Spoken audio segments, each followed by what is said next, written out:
Good evening, everyone. I am Ibrahim Alni, the Executive Director of Rumi Forum. Thank you very much for joining us this evening.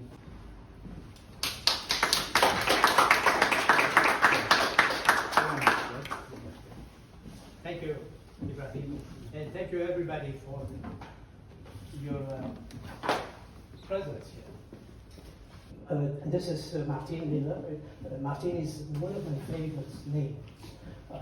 I already told Martin. I like the name Martin so much that I named my first daughter Martin. Thank you. I appreciate that compliment.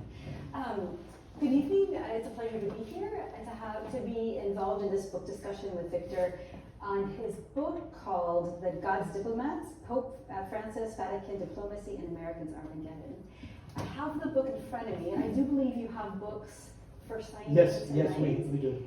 I had mentioned earlier when we spoke, it was a pleasure to have the opportunity to sit down and read, because we're often working in private diplomacy and directly on programming in this space, and it's very fast-paced, and I actually had an opportunity to breathe, read, and work through this book. So it's been a pleasure, so it's an honor to be here with you. Again, I'm just going to highlight the Rumi Forum is one of the co-hosts of this, and it was founded in 1990 with the mission to foster interfaith dialogue, intercultural understanding, and the forum aims to stimulate the exchange of opinions in order to advance culture of diplomacy, freedom of thought, human rights, and peace. My name is Martin Miller, and I work for the International Center for Religion and Diplomacy. My colleague here, Rahana, is also with us. She works on our communications and development. Our organization does much of what Victor has written about what the Rumi Forum does, is we engage with religious actors and we look at identity-based conflict divides and conflict fault lines around identity and the role of religious and tribal actors or traditional actors in resolving and working through conflicts there. We work across an array of different countries. We cover South and Southeast Asia. We've worked in Pakistan and Afghanistan. We do work in Yemen, Sahel, Uganda, and various places. And we've also turned to the United States, where we have a great deal of work ahead of us in the US as well. So that is a little bit about me. What I'm going to do is introduce Victor and read a little bit about his background, because it's an exceptional background when you get to dive into this book and understand where he's coming from. So Victor has served as an international correspondent for Catholic News Service and the National Catholic Register. He contributes to Foreign Affairs in American Magazine, and he has written from Asia, Europe, Latin America, and the Middle East, experiences that provided a wealth of contacts with the notoriously tight-lipped papal diplomatic corps. He gathered rare insight into the Vatican Secret Archives, which is not open to the public. For over 20 years, he has filed stories from countries in turmoil, from Bosnia-Herzegovina to Cuba, Lebanon, Kosovo, Peru, Turkey, and Ukraine, as well as from Hong Kong, Korea, and Taiwan. He's received numerous awards from Catholic Press Association of North America and has written for a range of secular publications. Today I just read an article from him that I'm going to ask a question as we walk through based on that article with the Public Affairs. He's received a Ph.D. in ideology and literature from Tufts University, a master's degree from Fletcher School of International Law and Diplomacy, and a license in Byzantine and Ottoman Studies from Sorbonne University of Paris, which is comparable to a bachelor's. So that's a little bit of an overview of Victor with a wealth of knowledge in this space. Just to dive into this book, for anyone that hasn't had the opportunity, I would highly recommend exploring the book if you have that time. What Victor does is he utilizes inside sources and extensive field reporting, and he explores the secretive high-stakes world of international diplomacy, and he provides a detailed insight to the Holy See and Pope Francis's diplomacy. And this is in direct contrast to some of the U.S. foreign policy that we see historically and today. I think what's significant about this book is he really identifies that the Holy See isn't bound and driven by a specific foreign policy that will promote their economic well-being or military interests, which I think is quite significant, and I think he may speak to that as we move forward. And that when we look at dynamics that are happening in the world today, a great deal of those dynamics are driven by economic and military interests, which does not help us resolve some of the conflicts and address some of the conflicts that we're seeing in the world. So I think we'll start with an array of different questions, and I'll start with the first question. The first question we have is, why did you write the book? And from what I understand, this is the first book in the last 62 years to tackle this subject in English. So what was your drive to write this book? Right. As you just mentioned, this is the first such book in 62 years. As I was traveling around and covering the church activities or the mingling between the Vatican diplomats and the local bishoprics and the respective governments, I kept asking, what guides you? I was asking the Vatican envoys, and they were all sending me to the book, this great book written in 1958. So I said, but there has not been much since. And they said, well, it's everything the same, nothing changed in our work.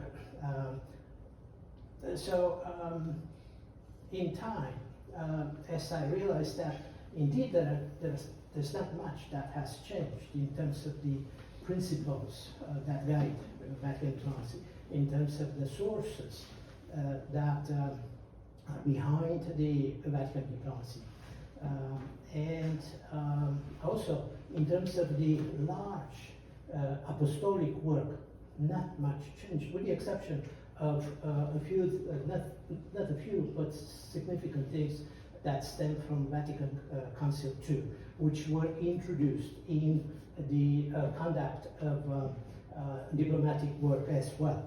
And this is where we come in with modern Vatican diplomacy, which since Vatican Council II, which concluded in 1965, we observe a very engaged manner of work of Vatican diplomacy.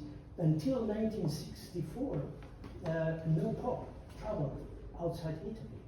It begins, the travel of a Pope begins with Paul VI and his first trip. Guess where that was? To New York City. A 14-hour trip which became a foundation of Vatican diplomacy. And he addressed the General Assembly of the United Nations, invited by his friend, the then Secretary General of the United Nations, a fascinating diplomat from Burma. Now, what do they have in common, these two men? A Catholic and a, who knows what the religion is in Burma? Just trying the Burma people. Buddhist. Very good. So I'm just trying to keep the audience up a little bit. So the Buddhist and the Catholic leaders address the world. It is Pope Paul VI that did it. And one of the most fascinating things that remain in diplomatic history, in history altogether, it is his cry in front of some 4,000 ambassadors of the different countries from around the world. Said, jamais plus la guerre, jamais plus la guerre. Which war was he referring to? Never again a war, never again harmony on the planet. And so the work and the perception and all types of papers were sent by the Holy See to the different leaders before the Second World War, throughout the Second World War, and after the Second World War. And what the Vatican had as assets by then was what was created during the First World War, the International Service of Mail, Post, and a telegraph system, and the post office. So the Vatican, and this is from the Vatican state, the city, had a post office, which was integrated in the international system of post, had a telegraph office, which was integrated in the international, and join the bodies of the United Nations that dealt with, had jurisdiction over these structures. Furthermore, by 1947 there was a major famine affecting Europe, Asia, less the United States. So who was in the best position to tackle the issue in terms of distribution in particular? The Vatican. Why? Because they have already practiced charitable work from the First World War. During the war, it was there were the Vatican missionaries and diplomats who were going to both sides, to all the sides, and bringing food and taking correspondence from prisoners of war, from the wounded, and putting them in contact with their families and so on, and creating sanctuaries for the sick and the wounded in Switzerland, in order to keep them away from the damages of the wars. So they already had a network which was reactivated at the global level under the flag of the United Nations, with the headquarters in Rome, and it has been there ever since 1947. So slowly, the Vatican, the Holy See, enters into is welcomed into the most important bodies, structures of the United Nations. Why? Because of efficiency, because of reliability, because they were doers. And I can give you a number of many other examples. So by 1965, with Utah as the Secretary General, there were other wars in Africa. Remember Congo becoming independent, the coups, the Lumumba assassinated, who is the Chombe, a tool of, so not to be named, about whose tool, inserted, imposed, and wars everywhere. And again, the Vatican diplomacy is called in to do the nasty work, go in the field, see the wounded, bring help, bring medical supplies. And again, everybody trusted them because they were not aiming to take territories, to take riches, to raise armies, and they were only carrying the charity work, which is the right hand of the apostolic work. I think we had spoken earlier about the significance of the Vatican being, or the Holy See being a part of the United Nations, particularly because when we look at the Security Council, there's this very strong invested interest in the economic growth and military growth of nations in the Security Council itself. So the role of, when you talk about the role and the seat of the Vatican Holy See at the United Nations can be significant for its maneuverability of these actors. Another question I have is, this goes into the sovereignty of the Vatican. Can you explain a little bit about the core functions of the Vatican sovereignty and how it functions? Right. So the sovereignty, the Vatican sovereignty, as I was trying to say, it has the sovereignty of the Holy See itself. The Holy See has established diplomatic relationships with some 183 countries and is engaged in bilateral relations with those 183 countries.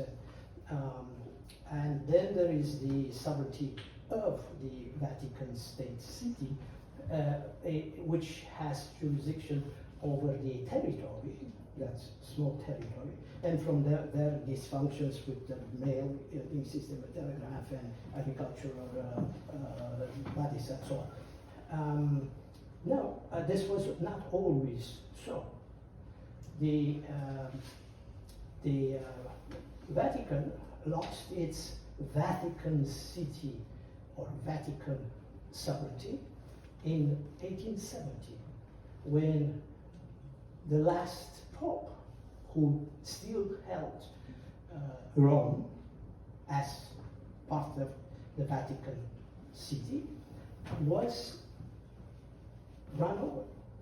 by the Italian troops under the leadership of the king, who reunited Italy that we see today. And the Pope, Pius IX, locked himself behind the walls and never came out. His successor, Leo XIII, a tremendous figure in Vatican diplomacy, social justice work, in everything, and also happened to be a diplomat, a graduate of what in the book I refer to the academia. And this is what the Vatican needed at that time. Now, the Holy See continued its work, and in fact, losing the territory that freed the Vatican diplomacy to do the work they have been doing since 1870, which is emphasize pastoral work around the globe, continue the relationships and representation in all the countries that they had relationships with at the time, and even augmented the diplomatic relationships with so many more countries as they didn't have at territorial sovereignty of the Vatican Secret Industrial Revolution, where capitalism grows and banking explodes and so on. So in Rerum Novarum, which I strongly recommend you to read, or to find some type of someone's explanation. Even on Wikipedia, it gives sufficient info. The concept of social justice is clearly explained in Rerum Novarum. And Rerum Novarum comes at a time when we already have Marx and Engels, who are in, I don't want to use incendiary words, who were spreading their gospel around the world and inflaming the minds of the workers that they can only change their condition through the proletariat revolution. We know what happened to the proletariat, what that proletariat revolution, I hope I'm not saying terrible things here, did to humanity, the crimes it led to. So Leo XIII says basically, you the workers should be respected, should be paid for dignified wages for your work. But you should respect the ownership and should not enter into conflict with the owners of whatever job that the owner gives you. So he established that a very ideal equilibrium between the working people and the owners, and that has been the motto, or the more contemporary word, I believe, is I call it the motto of social justice today. So when we refer to social justice around the world, it stems from the Leo XIII encyclical from 1789, the Rerum Novarum. The next question is, it's related to your exploration of the church's diplomatic actions. Could you share a little bit about what are the traditions of the church upon which its practice of diplomacy rests? Because you go into the book is dynamic in the way that it goes into the nuance of that diplomacy and that engagement. And so an exploration of that. So the sources of the principles of Vatican diplomacy, Holy See diplomacy, they come from the Bible. The Bible, what? The Bible. I don't want to get into the Bible text, but it is the as Jesus came back after 3 days and faced his remaining 11 apostles, he commanded them to go and evangelize the world, every nation. So that is a sacred assignment. Then we have the natural law, which is a pillar in Vatican diplomacy. And natural law does not refer, and it doesn't address only those believers in the sacraments. It addresses everybody. Why? Because as Apostle Paul so much earlier said, every human being is born with natural inclinations, reflections, characteristics that he and she knows to distinguish, to discern good from bad. He and she naturally would know not to steal. It is not good to lie, to commit murder, to commit adultery, and so on. So these are natural. This is the natural law.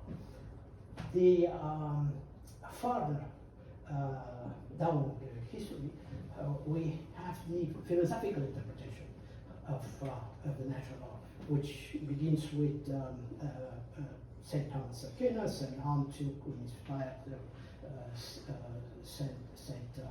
Augustine, and it draws from Aristotle, and the principles are then universal. This is why the Catholic Church thinks that it can address everybody around the world, not only Catholics, but everybody, because of the natural. Then there is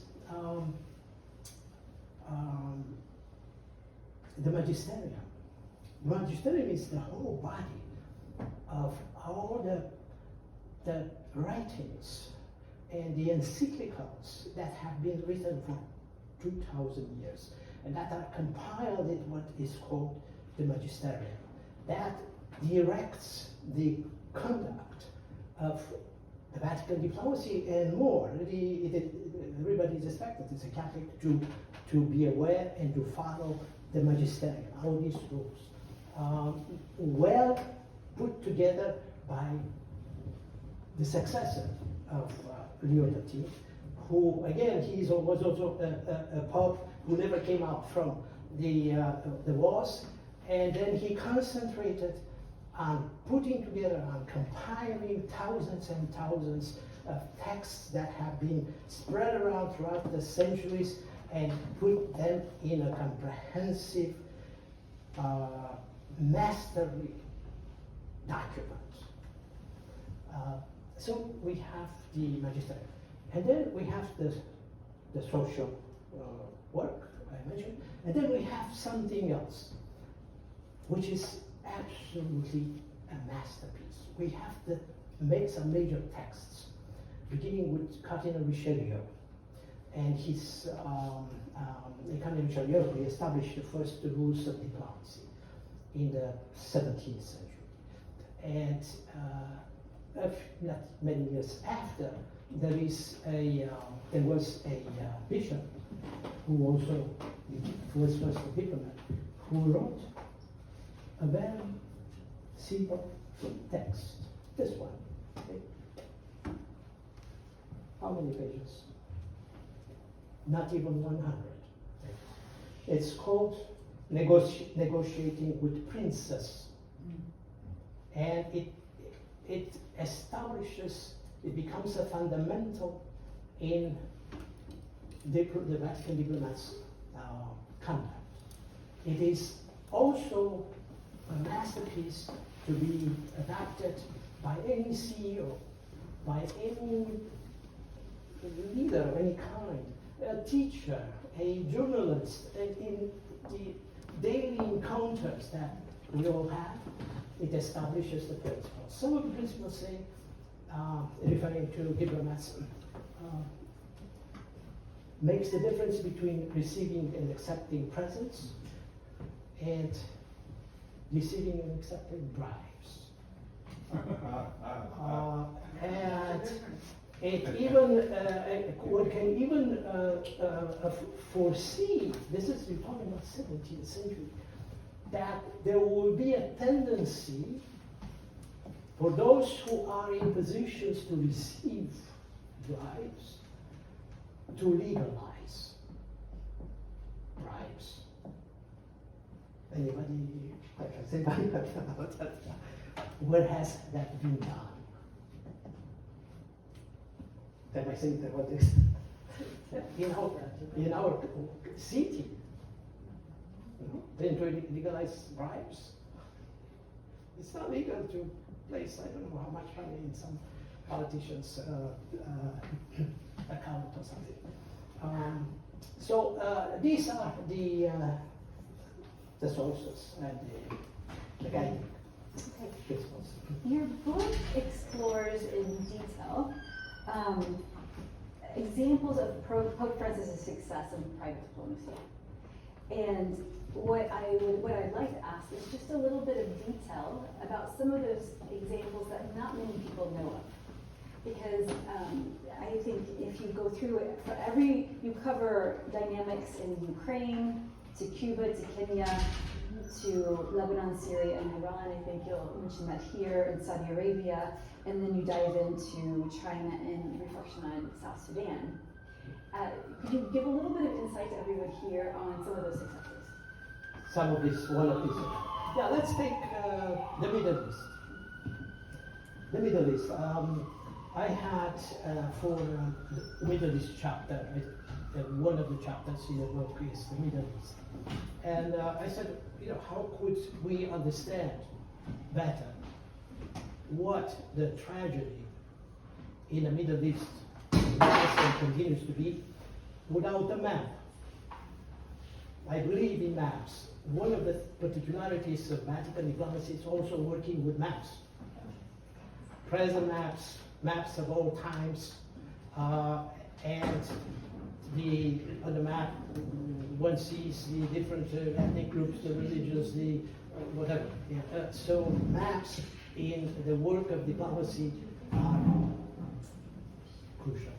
So Middle East, when did it all start, the tragedy?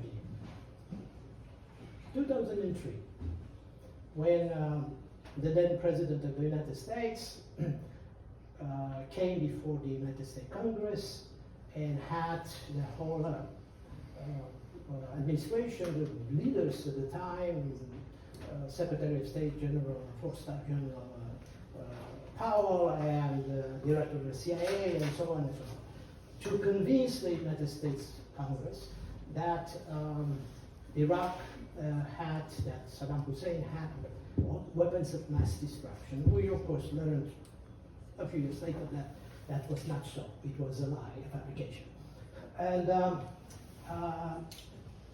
President Bush was set to invade Iraq. As I point in the book, and I was so fortunate to run into a number of those people I quote in the book. The preparation of the invasion of Iraq was already decided 5 months before all that evidence regarding Saddam Hussein's weapons of mass destruction was presented. 5 months earlier. And the then Secretary of Defense, Rumsfeld, and his number two, Paul Wolfowitz, summoned to the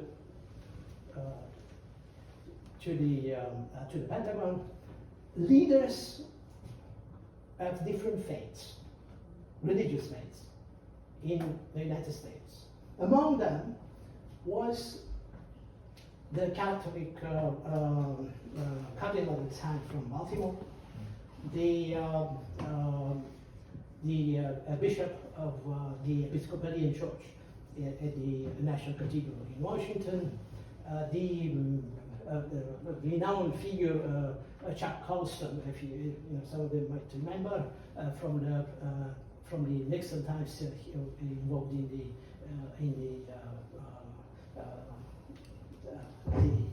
Watergate scandal.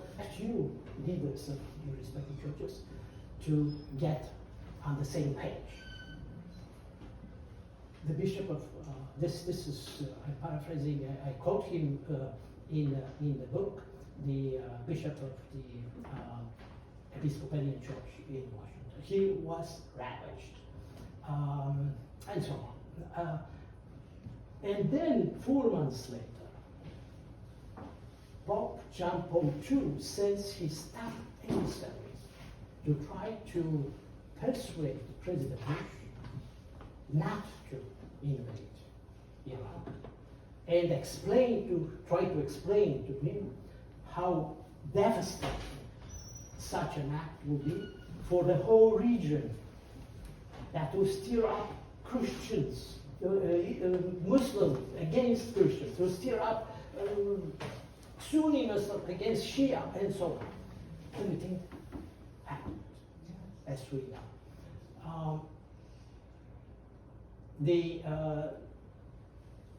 John Paul II emissary was very much insulted. Didn't care. He describes it in his own words, as I quote him in the book, saying that President Bush kept repeating, "Jesus saved me from alcoholism. I am Jesus' emissary on this planet. I am here to liberate. I am Jesus, Jesus, I am serving Jesus."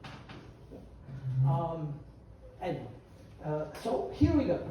We have the invasion. There were 100,000 and 400,000 Christians in Iraq at the beginning of the invasion. Today, how many are there? Maybe 50,000. Where are the rest? All over the world, so many killed, so many churches destroyed. Why the Christians in particular? Because President Bush kept saying publicly, this is a crusade. Exactly. Remember crusade? Crusade. It's a crusade. Crusade. And the spin in before the American army was crusade. Every single American soldier was convinced he is Christianizing the area, the whole area. So the Muslim people found radical leadership, and they did what we know. And it started with Iraq. If you can show us Iraq, please. The United States begins to retreat, to abandon the area in 2014, and by then there were enormous cells of different names, ISIS, Al Qaeda, and so on, who were armed by whom? We know by whom. By some neighbors, all these neighbors that looked at the Iraqi territory and resources as an opportunity to expand, to take over anywhere from Saudi Arabia, from Jordan, from you name it, including President Erdogan of Turkey, who became a major negative player in arming and training ISIS. And we have a few people here, at least two, who could give you so much more documentation, if you wish, about President Erdogan's direct involvement to date. So the atrocities, the radical Islam atrocities, spread quickly throughout this whole area. You see those spots? You have from Baghdad to Mosul, that whole area, into Syria, and you have the green. Those are the green stuff up, the green chunks right on the border with Turkey. Those are very strong holdouts of ISIS. They change names. They have different names. Today, fully supported by Turkey, by President Erdogan of Turkey. And it expanded, if we can go all the way to Armenia. Remember last year when the war in Armenia against the Armenians, against the Christians. It was the last anti-Christian war, November 2020, with Turkish most sophisticated weapons, with mercenaries, ISIS mercenaries from Syria, trained by Turkey, and Washington silence. So what did the Vatican do all these years in those circumstances? It started with the John Paul II, who opposed, who demanded, who prayed, who denounced the American invasion of Iraq publicly, shamed the American government and the American military. He was old by then, very sick, and after him, Benedict XVI continued the same stand and kept asking and demanding and criticizing the United States foreign policy. The United States by now didn't like that these popes dared to challenge the Almighty. And so the Pope John Paul II was already also taking a stand vis-a-vis he was going back to Rerum Novarum, to Leo XIII, and criticizing capitalism. And what was he criticizing capitalism? In the newly independent countries in Eastern Europe, the Baltic countries, Lithuania, Estonia, Latvia, who until yesterday have been part of the Soviet Empire, in Czechoslovakia, which until yesterday was part of the Soviet bloc. And he warned them, John Paul II, during his very early visits in 1991, 92, 93. I wish I could find the exact quotes or quotes. Anyway, he was saying, don't fall into the capitalist trap. Now that you are out of the utopian trap, he was warning them, and he was warning them at what time? As the different experts coming from the United States, we know the names, they are still active, were propagating total elimination of the state property and of state conduct of social affairs and privatize everything. No more state. So everything has to be private. And who would those private interests be in companies? Mostly foreign, not from those countries. So John Paul II was a real, became a real thorn in particular in Washington's eyes. He was criticizing ferociously capitalism, and he also dared to challenge the United States for the intervention in Iraq. And this is when NSA, National Security Agency, begins to pay attention to 4 particular sectors in Vatican activities: finances, foreign policy, human rights, and personnel, the dynamics among the cardinals, the bishops, in the view of who will be the next pope. And the next pope was a German, Benedict XVI, who dared himself to establish very close relationships with Russia. This is not the Soviet communist Russia. This is the new Russia. And the new Russia in Benedict XVI and the overwhelming understanding at the time we're talking about from 2005 to the end of Benedict's pontificate 2013 was an emerging Christian nation. And in Benedict XVI's view, Russia belonged to the Western values, together with Western Europe and the United States, and established diplomatic relationships with Putin, Benedict XVI. He was also getting very, very close to the Russian Orthodox Church and had numerous encounters and concerts, sacred concerts with the Orthodox songs, sacred songs, and so on. In fact, in Rome and so on. So, Washington, and I mentioned some of these things in the book, continued the NSA activities and eyed another danger. The very popular Argentinian cardinal, Jose Bergoglio. And he's described in NSA reports, which one can find.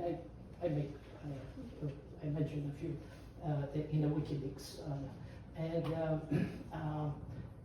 As he was perceived as the real opposition in Argentina, because of the then regime in Argentina was so on. So a whole campaign is organized against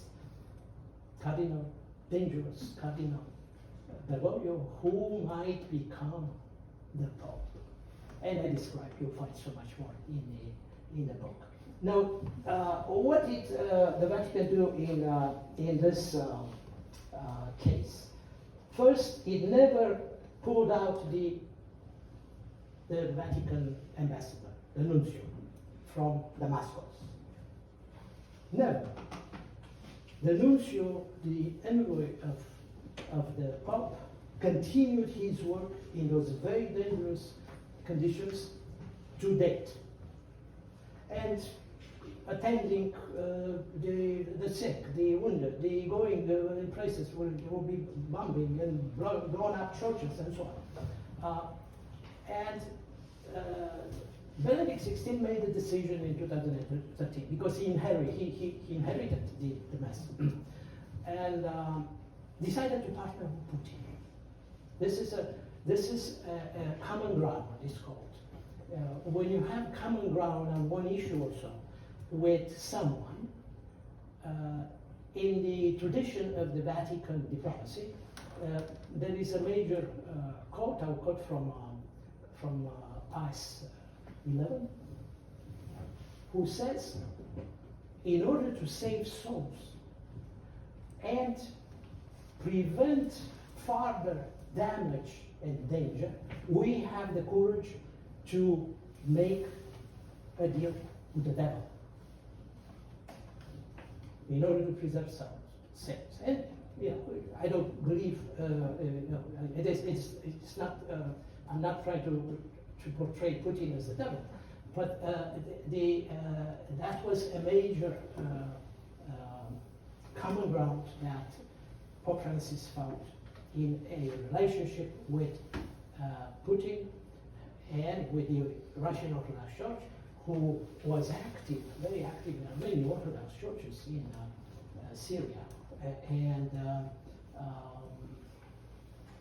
at a time when Putin was demonized in particular in Washington and in Western Europe.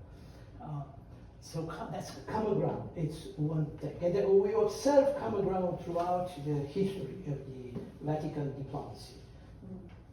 And so the Vatican envoy stays, the Vatican envoy in Iraq stays, and he survives an ISIS bombing in the most important cathedral that was devastated in Baghdad.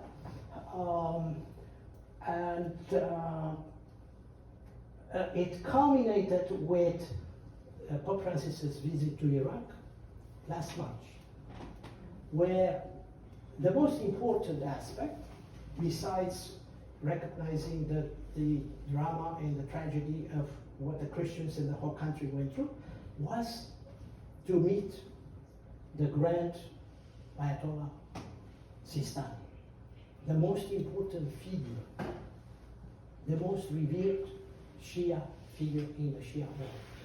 And even Sunnis respect him. So for these two men, the leader of the Catholic Church and the most revered Shia, Ayatollah, to meet and to give this very powerful statement for peace, for dialogue, for encounter, and he even asked for forgiveness. Why should Pope Francis ask for forgiveness? 2,000 years of Islamophobia, about 1,000 years or 1,500 years of Islamophobia. He asked for forgiveness for the Western sins created in the last years. It's penance. He exercised penance. That's the way I see it. So we can talk separately because you have to plunge yourself. One has to plunge himself herself in the actual context and see how it was prepared and so on. That meeting. This is 2021 when Pope Francis goes to Iraq and has this incredible encounter with the Grand Ayatollah. But prior to that, Pope Francis, his diplomats, worked on reconciliation with the Sunnis. Under John Paul II, there was already a relationship established with the leadership of the Sunnis. We're talking until 2013. Ongoing, in particular with the Grand Imam of Egypt, the most revered Sunni figure. And it was broken because of personnel. After John Paul II, Benedict's diplomats were different. Benedict didn't have diplomatic background, and he got rid of the diplomats that served under Pope 16 and were fully engaged in the Middle East successfully, in particular with the Grand Imam of Egypt, and even committed some blunders by making some statements that were very badly received throughout the Muslim world, and the Grand Imam of Egypt broke any contact with the Vatican until Pope Francis is elected. And one of the first things he did was to send one of his most trusted Middle East diplomats, Cardinal Doran, with a personal letter to the Grand Imam of Egypt, asking for forgiveness. And the new dialogue begins. And the Grand Imam of Egypt goes to meet with Pope Francis at the Vatican. Then Pope Francis then visits Egypt.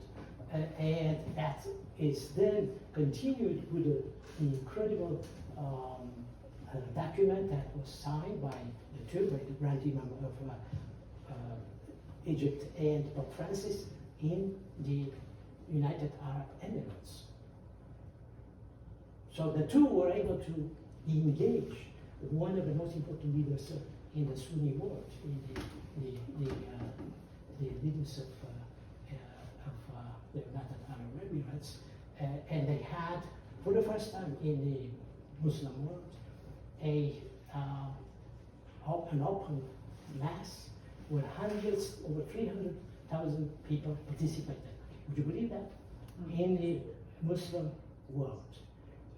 And that continued with Morocco, a relation with Bangladesh, with the so-called periphery, as Francis calls them, but very meaningful. So this is the work of Vatican diplomacy in the most troubled, for the past 20 years, area of the planet that created so many victims, killings, and millions and millions of refugees, and destruction of economies. Wonderful. One thing that's evident in the book is what you're talking about in regards to creation of common ground. So when you explore the relationship between the Vatican and Iran, for instance, and counter to the relationship between the US and Iran, where you go into detail in that. And so you look at how the Vatican and the Pope and the relationships have been developed with these major powers, and in stance against sometimes these major powers and the dynamics that the U.S. puts out there. One quote came to mind as you were speaking, and it was when Bush was talking about a year later when he was talking about the invasion of Iraq, and he said, "Your Holiness, we just want security."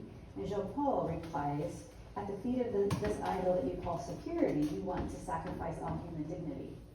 And I think it was significant. That significantly shows the capacities of maintaining common ground, but also speaking up in the face of dangerous engagements, particularly on the U.S. perspective.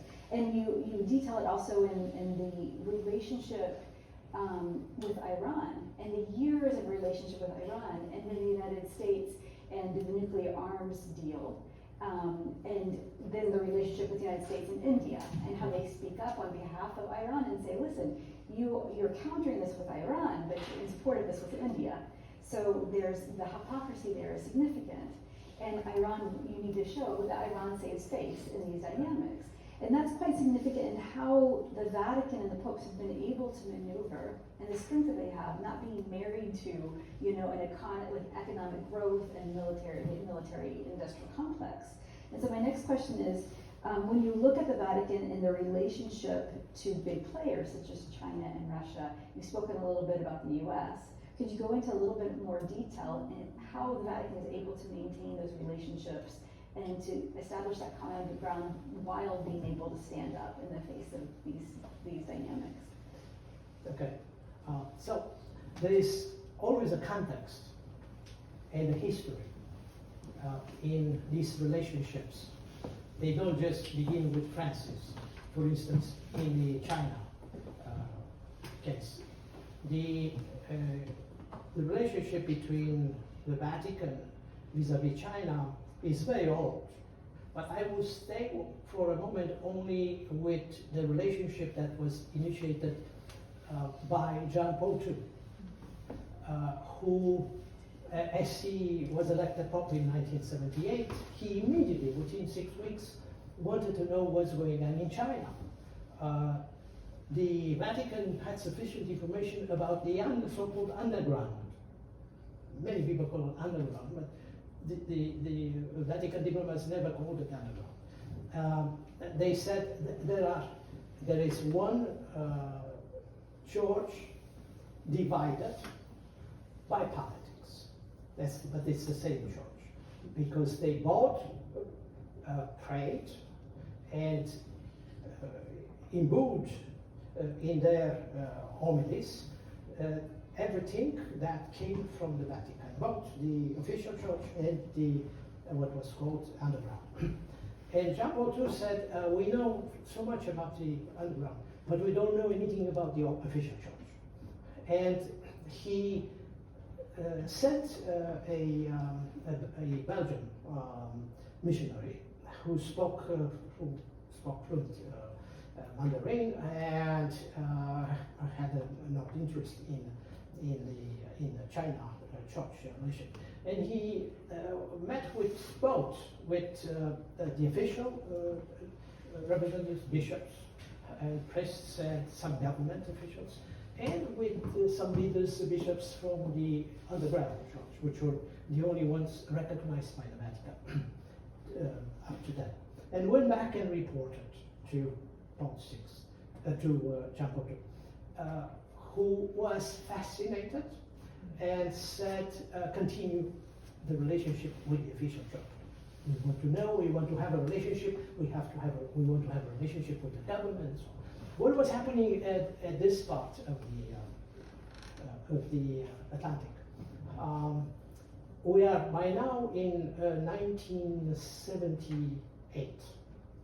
President Carter was in the White House, and he adopted Brzezinski's strategy vis-à-vis the Soviet Union, which was to create a southern front to the Soviet Union, China, an enormous border, and a western front on the Romanian border with the then Soviet Union, to play with the Soviet Union. And as the Deputy Prime Minister of China was coming to a summit with President Carter, only within 2 weeks from establishing diplomatic relations. This happened in January '78. And the State Department and the White House put together a major reception for the Prime Minister of China at the National at the Kennedy Center, and had the Red Rock unfold, one of those very large spaces, and worked, organized with the then missionary from the American Merino order, who was working at the Bishops' Conference and also at the State Department.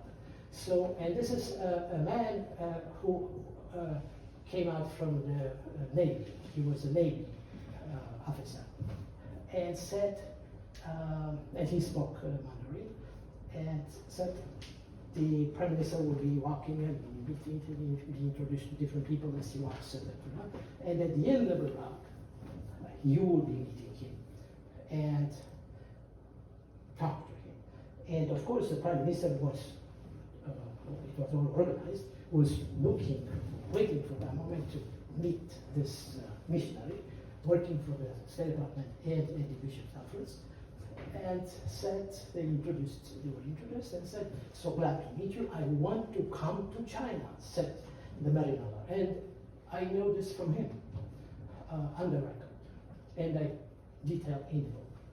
And the Prime Minister will be glad to receive you.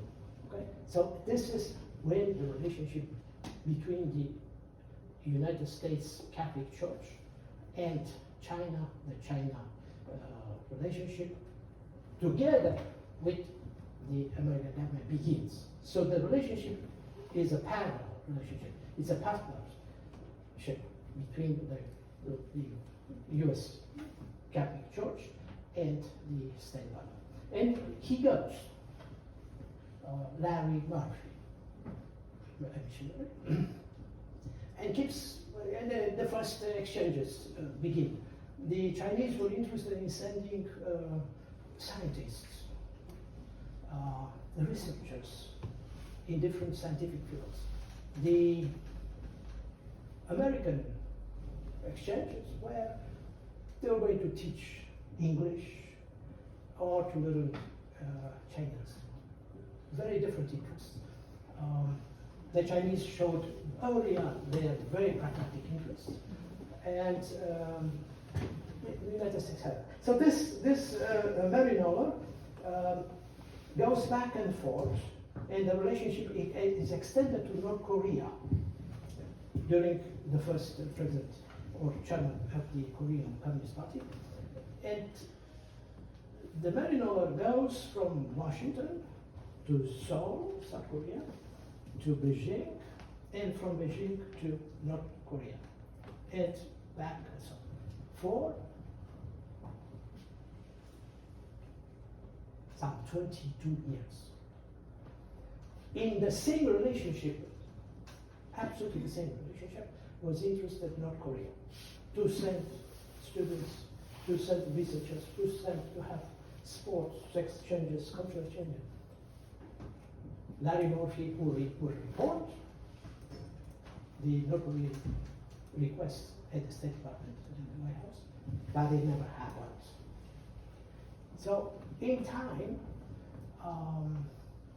by the time President Reagan comes to the White House, all types of seminarians who come into the United States to study.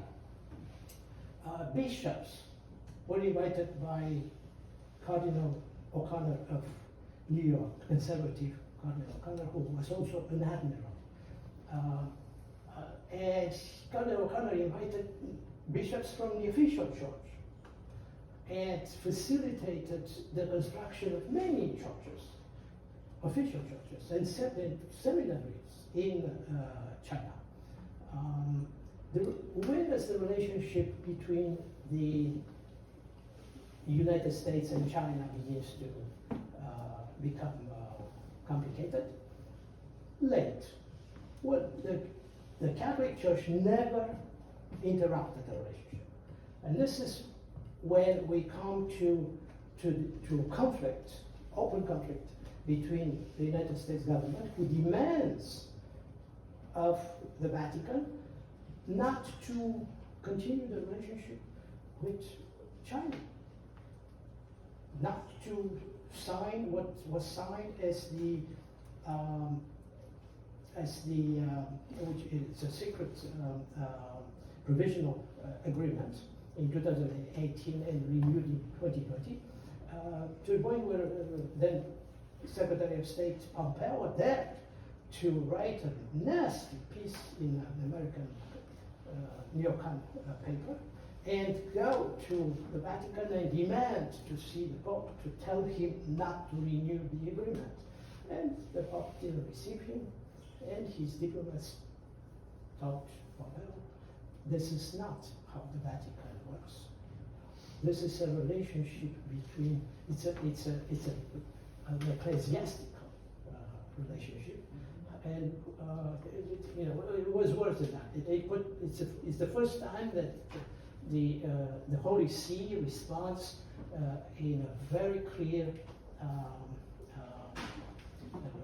way to one of the highest American officials, and send him away.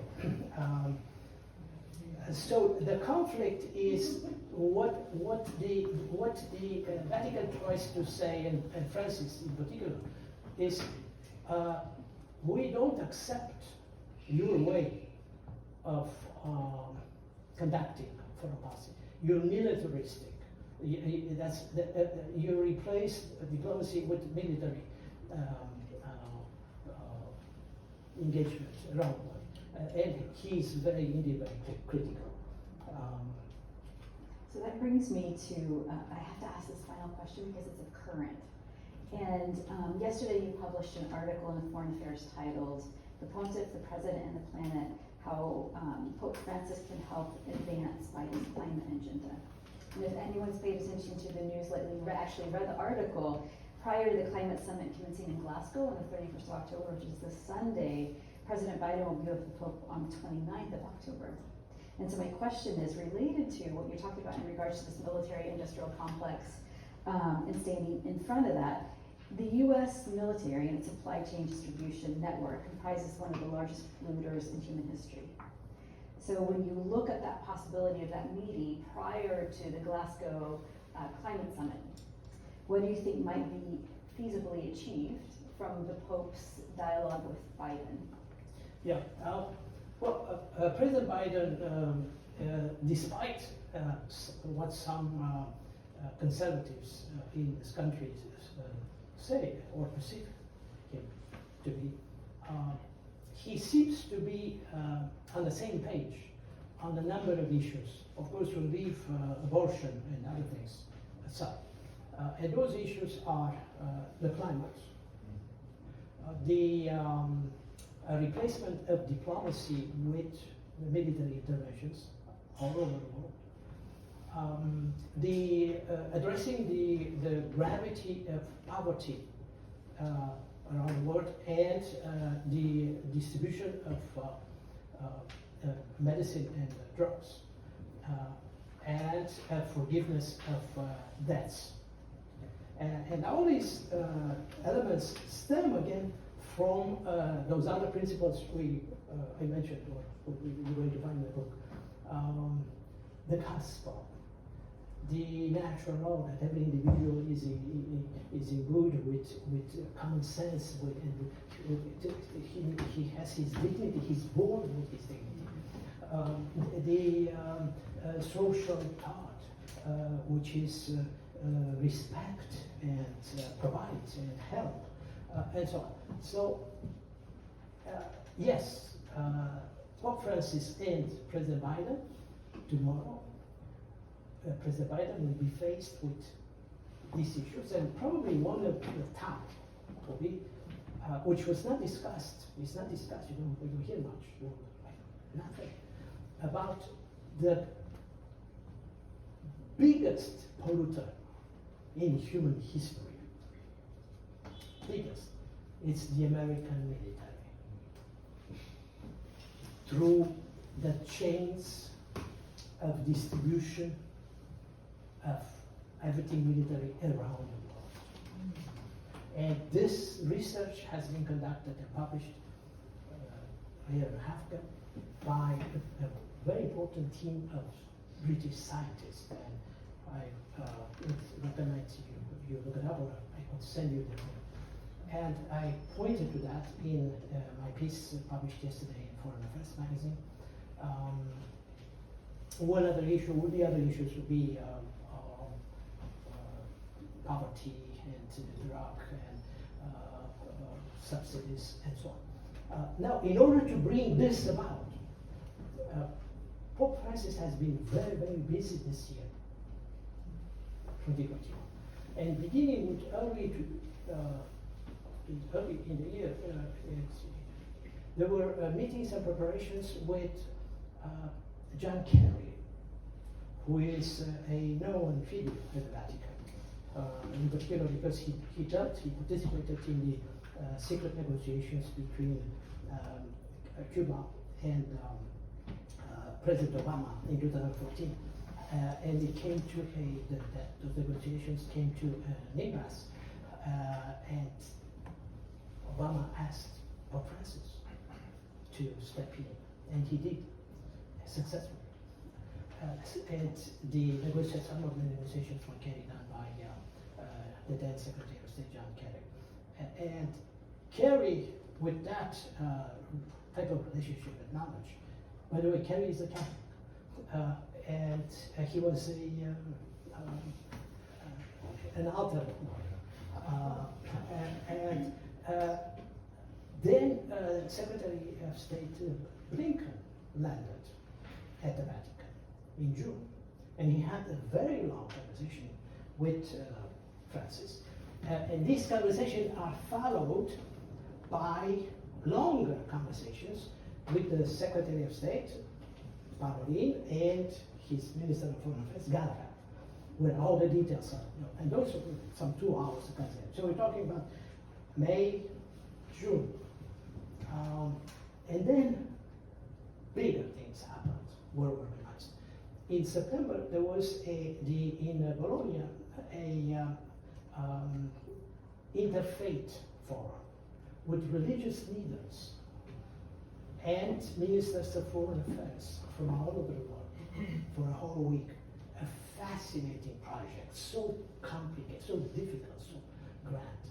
And they had panels, and at night they would go to some monastery and have concerts from some area, the Yazidis, the Yazidis land, and the Shia, and the Sunni, and the Hindu, and so on, and for a longer than a week. 2 weeks ago, a major religious leader get together in Pope Francis's presence, where the top leaders of all religions, some 40 religions around the planet, beginning with Ecumenical Patriarch Bartolomeo, Orthodox. Very interestingly, the top representative of the Russian Orthodox Church was there next to him, which is a huge event, because the two churches, the Orthodox, the Ecumenical Patriarch, and the Russian Orthodox, are no longer in communion. So Francis was able to pray. They didn't speak to each other, they only attacked each other. So Francis, they were there with Francis for this purpose, to tackle the environment. And then the Grand Imam of Egypt, and the Shias, and the Hindu, and so on, 40 of them. Now, why is this important? First, there is only one man that could do that, to assemble all these religious things, and for the purpose that they exercise pressure from the roots in their respective countries on their respective politicians, which will be exercised next in Glasgow. That's the end of my questions. I don't know if we have the time to open up the floor for conversation and questions. One or two questions, brief, I guess. Go ahead. Are there any questions? We are already past our time, but There's one in the back, right in the back. Yeah, a journalist. do you have it? As Prime Minister Mario Draghi invites the Pope Francis as one of the character, as an advocate, as the head of Christianity, which can identify to one of the main focus in the summit. The question is, will the Pope try to unite Europe in this very important decision to fight global warming, climate change, to reconcile their differences to save the planet physically, or with spiritual purpose to preach the gospel with common grounds to the fast inevitable destruction with most man-made industrial progress, with a purpose to save what is majority still at place? Yes, for the work that has been performed and continues to be performed, the purpose of bringing together for the same purpose all these leaders of different religions is exactly that they together exercise their enormous influence in their own countries with their politicians and vis-à-vis their politicians, and also vis-à-vis their respective faithful, whether they are Shia or Sunni or Hindu or Orthodox or Catholic and so on. So yes, and Europe is very much engaged. Remember that all the European countries have signed the 2015 Paris agreements, which were, by the way, inspired by Laudato Si, the encyclical Laudato Si, which was delivered by Pope Francis for that purpose. That encyclical dealing with the dangers of the environment influenced the Paris Accords. The only country that pulled out and more from the Paris Accords was the United States. Now Europe is fully engaged, has been fully engaged since 15, sorry.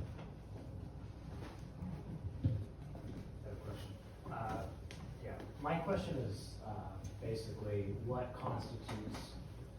My question is what constitutes success when it comes to Vatican diplomacy. We talked about the basis for what their diplomacy is rooted in, specifically the Bible and a call to evangelization. Using two of your examples, we looked at the Regensburg lecture and how it was received, and you saw that as a blunder, and the deal in China, which you see as potentially a positive step. But in China, we're seeing the kind of the syncretization of the church and even the abduction of a bishop this week. So is the goal for Vatican diplomacy rooted in evangelization as success or acceptance by local authorities? Okay, very good question. I don't believe we addressed this. So the work of the Vatican is divided between representation, meaning representing the Vatican work in countries and so on. And success is not a word in the Catholic diplomacy. Because what the Catholic diplomats do, they start processes. They start a process. And you cannot guarantee the outcome. You can never guarantee. And you start the process, and it is the work of the Holy See that the Catholic Church believes will do the work. So it's an ongoing process. This type of question, I've been faced with this type of, Pope Francis hasn't criticized human rights in China and so on. How do you know? How do you know? Do you believe that the Vatican diplomats who are engaged in this process don't know what's going on in China? They know better, much better than governments, than the secular governments. Why? Because there are people. What is the map, please? The China map. Very good. Essential question. It is something that dominates the success. And another, in the Vatican diplomacy, and Pope Francis is approach, there are no winners and no losers. The concept in particular in the Anglo-Saxon concept is, remember, we won, they lost. Who said that? Kept saying that. We won, they lost. No. We both won. Under Reagan, he was a great president. I admired, I voted for him. But he was given those talking points, talking about the Soviet, we won, they lost. How humiliating. You know what Brezhnev Gorbachev had weekly telephone conversation with President Bush 1 until 10 days or so before President Bush 1 passed. And he, in every week, in every telephone conversation, he said, Brezhnev will remind Bush 1 that they both won, that humanity won, and the exercise of undoing communism and the Soviet Empire started from within the Soviet Union. And that's another subject for another book. But let's look at this. Someone will say, well, how many Catholics are there in China? The approximate figures say about 12 million. About. Oh, that's a million, 12 million. next to the population of China. Well, we don't know how many. We don't know really. We don't know. But what is important is how spread they are. And they survived all these decades. And these are well established, have been recognized jurisdictions of dioceses and archdioceses and prefectures and so on. Recognized or not dismissed by the Chinese government. Today, and today they are recognized fully because of this secret provisional agreement, okay, which is continuing. And you're talking about the bishop that was arrested. I don't know. And that's not how you judge. and suffering is part of the Christian faith. It strengthens the Christian faith. I don't propose persecution, but suffering kept the Christian faith advanced and strengthens it. And we have the examples in the former communist countries, where everybody in the West, in particular those great, most knowledgeable experts, will say, yeah, it's gone. It's not. Well, that's where the faith is today. It's not in the West.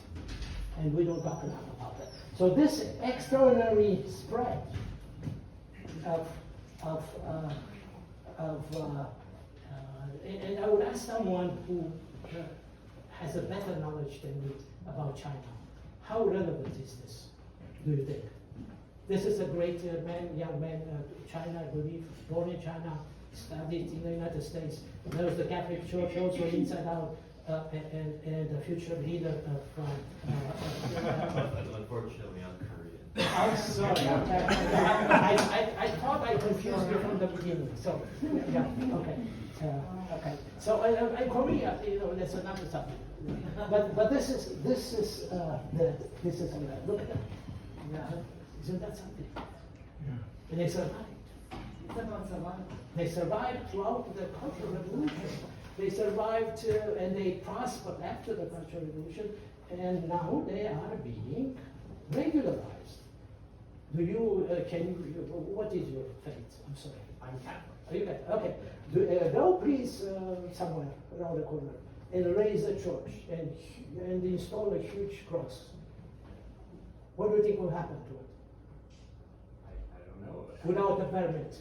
Yeah. Huh? Do you need permits? Do you think you will need a permit to declare you're building a church? Yeah, well, I guess what I'm saying is Anyway. the government syncretization of the church. Okay, synodization. What does it mean, synodization? Yeah, well, I would say syncretization in the context of China would be essentially making sure that church teaching and authorities conform to what is propagated and accepted by the state, which is, in this case, a communist regime. No, okay. Huge words. Back, the relationship between the Catholic Church and China begins in the late 1500s. Matteo Ricci, a Jesuit with his other Jesuit missionaries, went to China, late 1500s. And the first thing they did was to learn the language, to adapt to the local, the way people were, the different leaders were dressed, to grow long beards as they were doing at the time there, to even walk like that, because it's a huge difference between a Chinese individual, the way a Chinese walks, and an American. Have you noticed that? Are you aware of that? So, so the first thing was to integrate and not challenge, to push the Catholic faith through the Jesuit vision. Okay, and they were admired first for this modesty, and then for that what they were able to bring to the then leadership of China. And what was that? Very important fields in mathematics and cartography. And they put together the first maps. And furthermore, they translated, you will find the first translation of different texts from Chinese into the Latin alphabet, the Portuguese text. So they were useful. Some 50 years later, different Jesuits, they were invited by the then emperor to negotiate with Russia a treaty for the border. They had some border conflicts. And they were trusted by both the Chinese emperor and the Russian Tsar, who brought his people. The negotiations took place somewhere on the border. An excellent treaty that lasted for 150 years of sign and respected. So, what is Sinization? Well, the Jesuits did one other thing. They demonstrated that Confucianism is compatible with the Catholic doctrine. Compatible, meaning that what Confucianism was teaching is recognized by the Catholic doctrine, by the Jesuits at the time, and the Christian faith is a continuation of Confucianism beliefs, not a contradiction. There's no conflict. They said.